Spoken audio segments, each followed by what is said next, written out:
विद्यार्थियों, मैं डॉक्टर रीता श्रीवास्तव, सहायक आचार्य राजनीति विज्ञान। विद्यार्थियों, अब हम इस वीडियो में मौलिक अधिकारों के तहत 5वां अधिकार पढ़ेंगे, संस्कृति और शिक्षा संबंधी अधिकार। अनुच्छेद 29 और 30। भारतीय संविधान के अनुच्छेद 29 में कहा गया है कि नागरिकों के प्रत्येक वर्ग को अपनी भाषा, लिपि या संस्कृति को सुरक्षित रखने का पूर्ण अधिकार है। साथ ही साथ ये भी कह दिया गया है कि किसी राजकीय सहायता प्राप्त या राजकीय सहायता से संचालित शिक्षण संस्था में प्रवेश के संबंध में धर्म, भाषा, जाति इनमें से किसी भी आधार पर भेदभाव नहीं किया जाएगा। साथ ही साथ अनुच्छेद 30 में ये कहा गया है कि धर्म या भाषा पर आधारित जो अल्पसंख्यक वर्ग हैं उन्हें अपनी रुचि की शैक्षणिक संस्थाओं को स्थापित करने का अधिकार है और साथ ही साथ उनके प्रशासन का अधिकार है। और ये भी व्यवस्था की गई कि राज्य के द्वारा इस प्रकार की इन अल्पसंख्यकों के द्वारा स्थापित संस्थाओं को जो है आर्थिक अनुदान देने में राज्य के द्वारा किसी प्रकार का भेदभाव नहीं किया जाएगा। 1944 में संविधान संशोधन के द्वारा जो है संपत्ति के मूल अधिकार को समाप्त कर दिया गया है। ये हम पहले ही पढ़ चुके थे। और अब है हमारा छठा अधिकार, संवैधानिक उपचारों का अधिकार, अनुच्छेद 32। विद्यार्थियों, संविधान में मौलिक अधिकारों का उल्लेख इतना महत्वपूर्ण नहीं है जितना कि उन अधिकारों की जो क्रियान्विति है उसके संबंध में संविधान में स्पष्ट व्यवस्था होनी चाहिए। और इसके अलावा इसीलिए कह सकते हैं कि इसके अलावा ये अधिकार जो हैं वो अर्थहीन होंगे यदि उनको लागू कराने की व्यवस्था संविधान में नहीं की गई हो। और इसी के तहत या इसी उद्देश्य से संविधान निर्माताओं ने संविधान में नागरिकों को मौलिक अधिकार के रूप में संवैधानिक उपचारों का अधिकार प्रदान किया, और जिसका अर्थ है कि नागरिक अपने अधिकारों को लागू कराने के लिए सर्वोच्च न्यायालय या उच्च न्यायालय की शरण ले सकते हैं। ये न्यायालय, सर्वोच्च न्यायालय, उच्च न्यायालय यदि ये देखते हैं कि किसी भी नागरिक के मौलिक अधिकारों का हनन हो रहा है तो वो व्यवस्थापिका द्वारा निर्मित ऐसे सभी कानूनों को और कार्यपालिका के द्वारा जारी किए गए सभी आदेशों को जो है अवैध घोषित करके व्यक्ति के अधिकारों की रक्षा कर सकता है। संवैधानिक उपचारों के अधिकार की व्यवस्था इतनी बहुत ज़्यादा महत्वपूर्ण है और इसीलिए संविधान सभा में डॉक्टर अम्बेडकर ने कहा कि यदि कोई मुझसे पूछे कि संविधान का वह कौन सा अनुच्छेद है जिसके बिना संविधान शून्य प्राय हो जाएगा, तो इस अनुच्छेद अर्थात अनुच्छेद 32 अर्थात संवैधानिक उपचारों के अधिकार को छोड़कर मैं और किसी अनुच्छेद की ओर संकेत नहीं करूँगा। ये अधिकार संविधान का हृदय और आत्मा है। इस प्रकार से हम कह सकते हैं कि ये मौलिक अधिकारों में सर्वाधिक महत्वपूर्ण अधिकार है। सर्वोच्च न्यायालय नागरिकों के मौलिक अधिकारों की रक्षा जो है वो 5 प्रकार के आदेश जारी करके करता है, जिसमें सबसे पहला है बंदी प्रत्यक्षीकरण आदेश। ये आदेश उस व्यक्ति की प्रार्थना पर न्यायालय जारी करता है जो व्यक्ति ये समझता है कि उसे बिना किसी कारण के अवैध रूप से बंदी बनाया गया है, उसका कोई अपराध नहीं है। इसके द्वारा न्यायालय, इस आदेश के द्वारा न्यायालय यह बंदी बनाए जाने वाले व्यक्ति को ये आदेश जारी करता है कि वह बंदी बनाए गए व्यक्ति को निश्चित स्थान पर और निश्चित समय पर उपस्थित करे। और जब उस व्यक्ति को, बंदी बनाए जाने वाला व्यक्ति निश्चित समय और स्थान पर उपस्थित करता है, तो न्यायालय जो है बंदी बनाए जाने के कारणों पर विचार करता है, दोनों पक्षों की सुनवाई करता है और सुनवाई करने के बाद निर्णय करता है कि नज़रबंदी वैध है या अवैध है। यदि न्यायालय को ऐसा लगता है कि वो नज़रबंदी अवैध है तो वह न्यायालय जो है उस पदाधिकारी को उस पदाधिकारी को, उस व्यक्ति को नज़रबंदी से तुरंत मुक्त करने की आज्ञा देता है। इस प्रकार से हम कह सकते हैं कि ये अधिकार जो है वो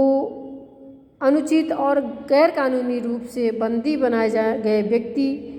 के लिए एक महत्वपूर्ण वरदान है या अधिकार है। दूसरा है परमादेश। परमादेश का अर्थ है हम आदेश देते हैं। परमादेश आदेश उस समय जारी किया जाता है जब कोई पदाधिकारी अपने सार्वजनिक कर्तव्यों का पालन नहीं कर रहा होता है, तो इस आज्ञा पत्र के द्वारा उसे उसके कर्तव्य का पालन करने के लिए जो है कहा जाता है या कर्तव्य पालन हेतु आदेश जारी किया जाता है। तीसरा लेख है प्रतिषेध। ये आज्ञा पत्र जो है वो सर्वोच्च न्यायालय या उच्च न्यायालय के द्वारा निम्न न्यायालयों को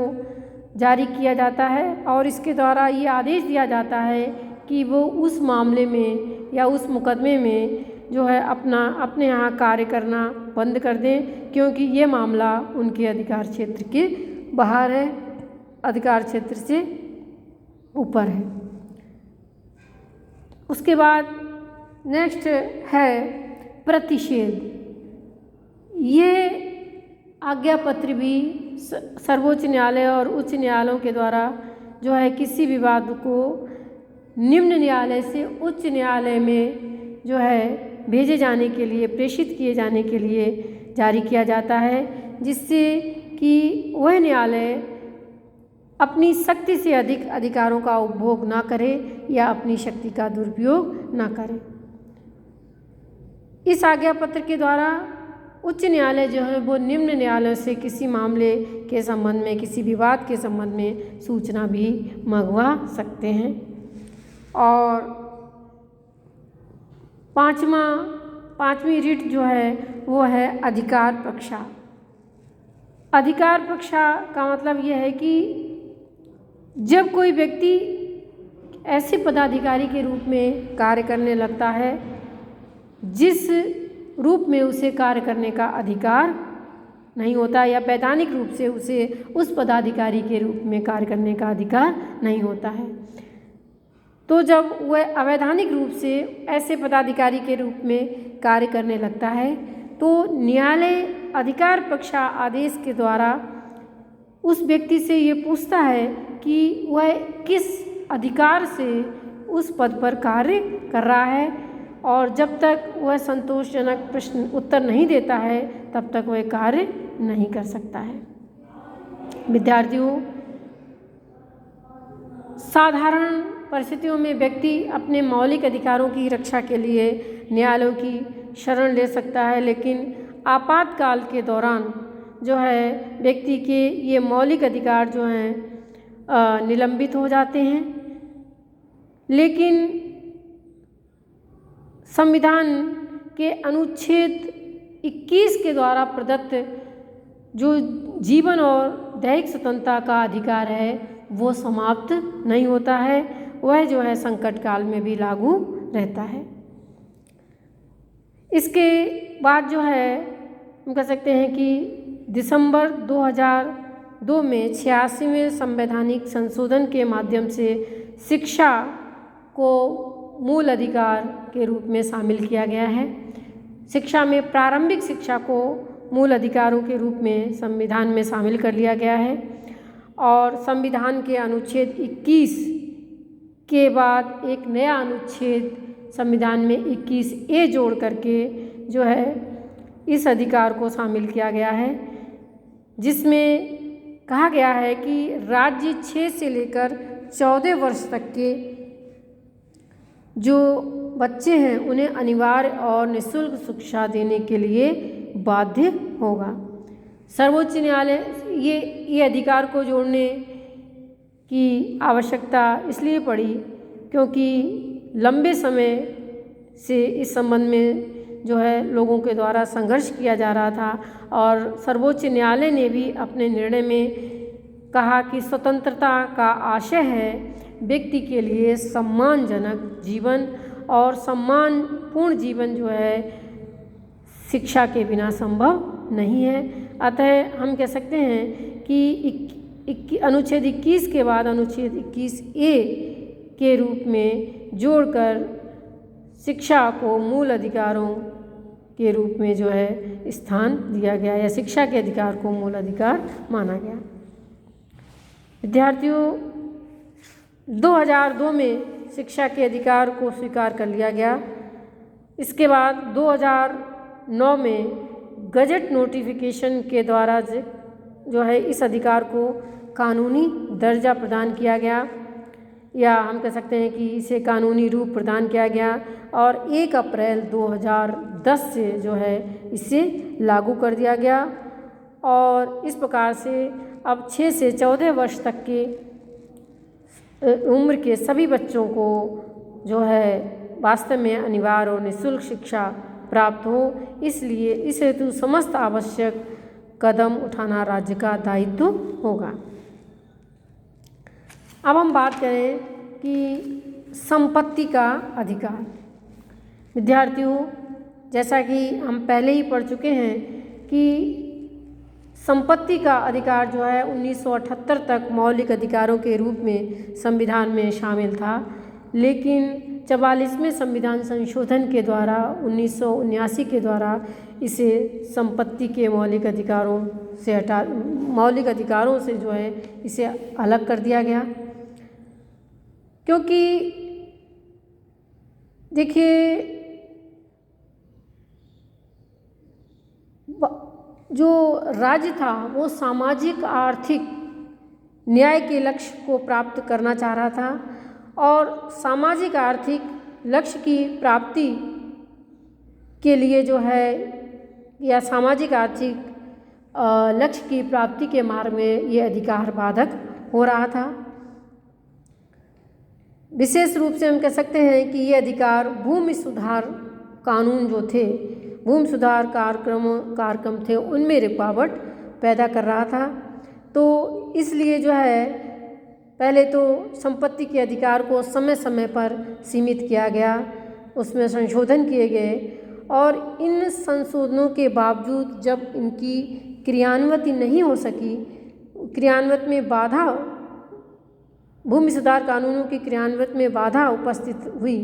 तब 44वें संविधान संशोधन के द्वारा इन्हें जो है इसे मूल अधिकार न रहकर केवल एक कानूनी अधिकार बना दिया गया।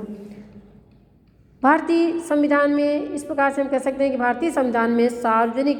कल्याण को ध्यान में रखते हुए व्यक्तिगत संपत्ति के अधिकार और उस पर नियंत्रण की आवश्यकता में संतुलन स्थापित किया गया और इसे कानूनी अधिकार प्रदान किया गया। संपत्ति का अधिकार भले ही मौलिक अधिकार नहीं रहा, लेकिन वरन एक कानूनी अधिकार है। संपत्ति का अधिकार मौलिक अधिकार के रूप में न रहते हुए भी कानूनी प्रक्रिया के बिना शासन द्वारा किसी भी व्यक्ति की संपत्ति छीनी नहीं जा सकती है और जिन व्यक्तियों के पास भूमि सीमाकरण कानून की सीमा के अंदर भूमि है और वो इस भूमि पर स्वयं कार्य करते हैं, तो इसमें ये प्रावधान किया गया है कि बाजार मूल्य पर मुआवजा दिए बिना इन व्यक्तियों की भूमि राज्य के द्वारा प्राप्त नहीं की जा सकती है। कहने का मतलब ये है कि अब इस कानून के संबंध में जो वर्तमान स्थिति ये है कि वो कानूनी अधिकार रह गया है और लेकिन इसके बावजूद भी जो है कानूनी प्रक्रिया के बिना शासन जो है किसी भी व्यक्ति की संपत्ति को मनमाने तरीके से नहीं छीन सकता है और उसे जो है उसका बाजार मूल्य पर उसका मुआवजा देना पड़ेगा, तभी वो उसकी संपत्ति को अधिग्रहित कर सकता है। और इस प्रकार से अनुच्छेद 300 का में एक कानूनी अधिकार बना दिया गया है। विद्यार्थियों, 44वें संविधान संशोधन के द्वारा किसी भी व्यक्ति को संपत्ति से वंचित करने के संबंध में उसे कार्यपालिका के किसी आदेश के विरुद्ध तो सुरक्षा प्रदान की गई है। यानी हम ये कह सकते हैं कि 44वें संशोधन के द्वारा व्यक्ति को उसकी संपत्ति के आदेश से कार्यपालिका वंचित नहीं कर सकती है, लेकिन संसद या विधानमंडल कानून बनाकर व्यक्ति को उसकी संपत्ति से वंचित कर सकता है।